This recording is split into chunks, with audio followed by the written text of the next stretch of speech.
Romance tropes aren't tired, they're timeless, and if you're not using them, you're missing the point of the genre. Hi, I'm Helen, a writing coach and award winning produced screenwriter with an MFA in creative writing. On this channel, I teach you the craft of romance storytelling. In today's video, I'll show you how to use romance tropes the right way to create emotionally satisfying, character driven love stories that readers and viewers remember. Tropes aren't cliches when they're done well.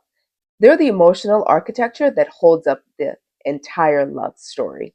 A trope is just a familiar story pattern, a setup or situation we've seen before, like enemies to lovers or fake dating. It's not the whole story, but a recognizable shape the story takes. They often get a bad rap, especially among writers who are afraid of being predictable. But here's what I've learned: tropes don't flatten stories, they focus them.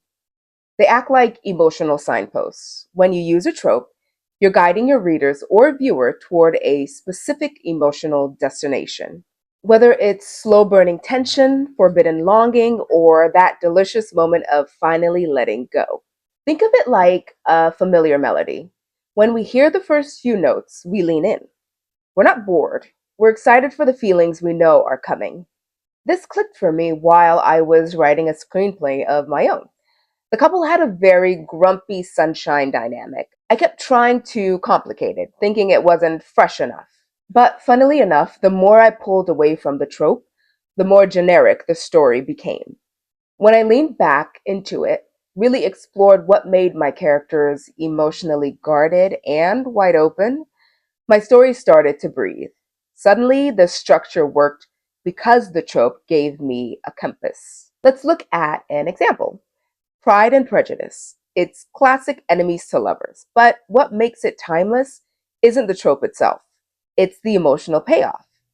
We're watching two people peel back their assumptions, earn each other's respect, and grow toward one another. So, the next time you find yourself shying away from a trope because it feels done, ask instead, what feeling does this trope unlock for my characters and for my audience? Because writing toward feeling is what makes your love story land. So, once you've embraced the emotional core of your trope, here's your next move. Don't just copy the familiar, remix it. Because yes, we do crave the familiar. Our brains love patterns. It's why people rewatch The Notebook or binge read every enemies to lovers story they can find. Tropes create that feeling of cozy anticipation.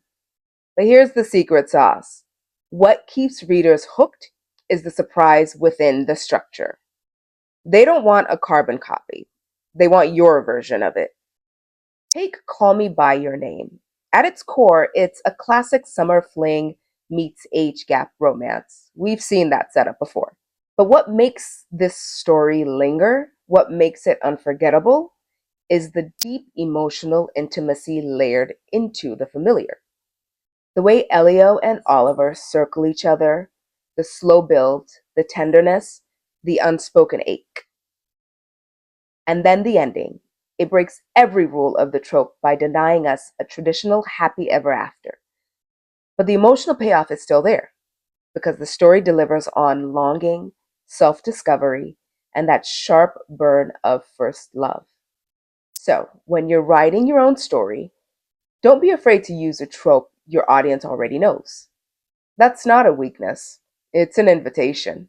What makes it powerful is the personal spin, the cultural layer, the emotional truth, the sharp turn you take just when your reader thinks they know what's coming next. So, what's a trope you've seen 100 times before but still love? And why do you think it never gets old?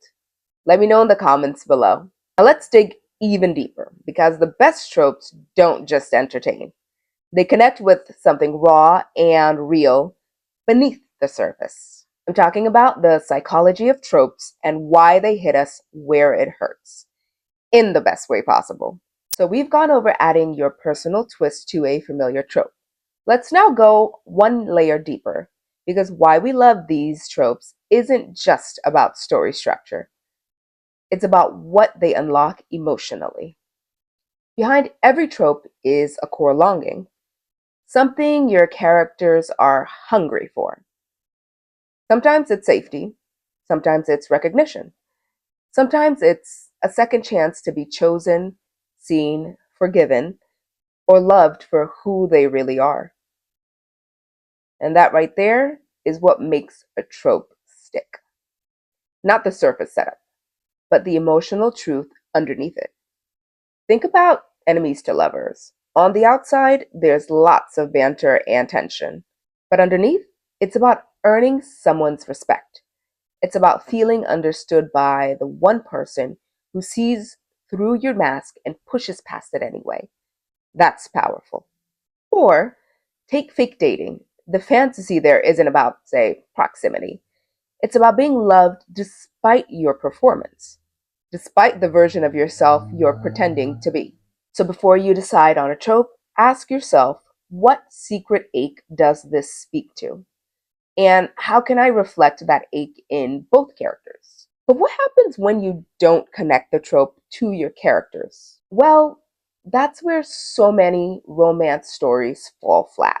Once you've identified the emotional core of your trope, this is where a lot of writers still trip up.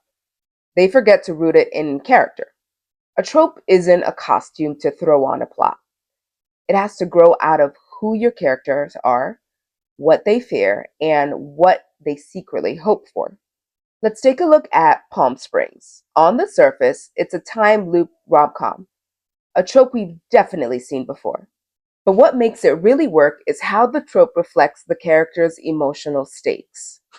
Niles is stuck in life, numb and passive. Sarah is stuck in shame and regret. The loop isn't just a gimmick, it mirrors their emotional paralysis. And when they grow emotionally, that's when the story moves forward. That right there is what you want. So ask yourself, what does this character believe about love that's holding them back? And how can the trope challenge that belief? Once your trope is grounded in character, it's tempting to get clever, to flip the script just for the sake of surprise.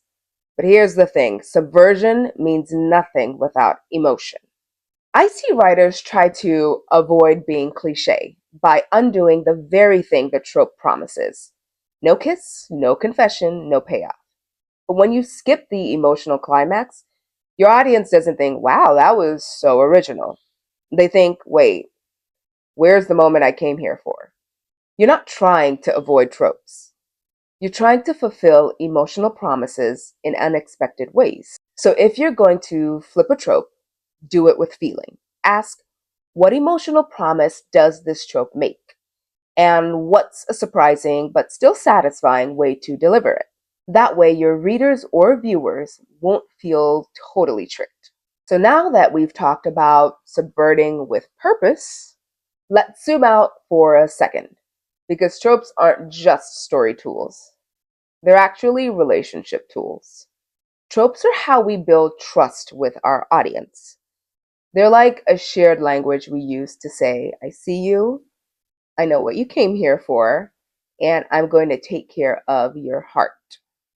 When a reader picks up a romance or hits play on a series, they already know certain emotional beats are coming. And when you deliver on that in a way that's honest and character driven, it feels like being understood. One of the most powerful things I've learned as a romance writer is how tropes can center marginalized folks in a love story. When we center characters who've too often been sidelined, Black women, queer couples, older characters, plus size protagonists, neurodivergent leads, it says something simple but radical. You get to be adored too. That's why this work matters. That's why writing love stories is more than escapism. It's a way of saying you are worthy of softness, of laughter, of messy kisses in the rain. You are worthy of love in all the ways we've ever seen it told. So here's what I hope you take with you. Romance tropes can be powerful emotional anchors. When you use them with intention, heart, and character depth, They stop being predictable and start becoming powerful. The key is knowing that emotional promise you're making and delivering it in a way that feels real. You've got this, you're telling stories that matter, and your readers are waiting to fall in love with what you create. Want to keep the momentum going? In my next video, I talk about specific ways to use tropes in your writing. Sound like something that could help? Stay tuned. If you need help structuring your story, developing compelling characters, or getting unstuck, I offer one-on-one coaching for romance writers. Details are in the description below. Until next time, love, Helen.